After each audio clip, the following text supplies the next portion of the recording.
Hey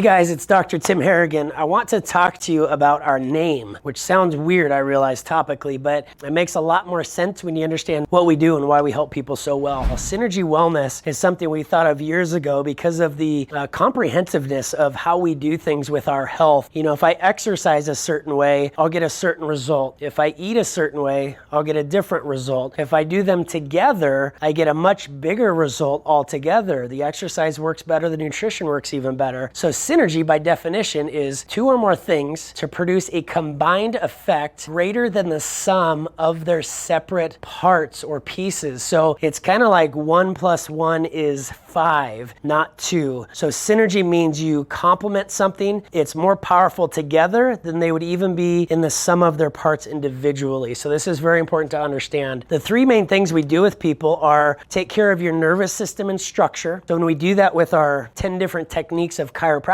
the goal is to get your structure and nervous system healthier and better and more optimized over time, which is very different than when we laser you. If I laser my ankle after I sprain it, if I laser my liver, my brain, my shoulder issue, that's a very different thing than the adjustments or the neurological treatments that we do. When you laser something, it accelerates how those cells heal. Lasers literally break down scar tissue. They reduce adhesions. They reduce inflammation. They improve the capillary blood flow to that area. They do all the things you might think of like cortisone shots or stem cell injections. They're so comprehensive with what they do without breaking the skin, right? It's non-invasive to do all those things. There's over 9,200 studies showing the healing capabilities of these world-class lasers. So the adjustments, the structural and neurological work is very different than the lasers. Now imagine when we do them together, it's so much more powerful. You will observe that. We observe it every day with what we do. And then the third layer as to why we get such good results is functional nutrition. Okay, so on myself, again, you guys have probably heard this a few times, I measure hundreds of different things in my body, in my blood, in my saliva. You know, we do stool testing, all kinds of stuff, hundreds of things every quarter. I do that because I want to find things and work on them before they become a big issue. It's a proactive optimization approach. So when we find your deficiencies and your toxicities and the imbalances we all have very uniquely to us, we want to work on them. So that approach, fixing your deficiencies or providing your body more enzymes to heal faster, is very, very different than the laser, which is very, very different than the chiropractic or structural approach. But when we do them all together, you guys, this is why we have so many testimonials. We literally get testimonials every day of practice now, and it's powerful because they're three very different things. 1 + 1 + 1 is not 3. It's more like this effect of 20 or 30, okay? Each of them are great on their own, but the power with all three or two of them together is so much better. So that's what synergy means.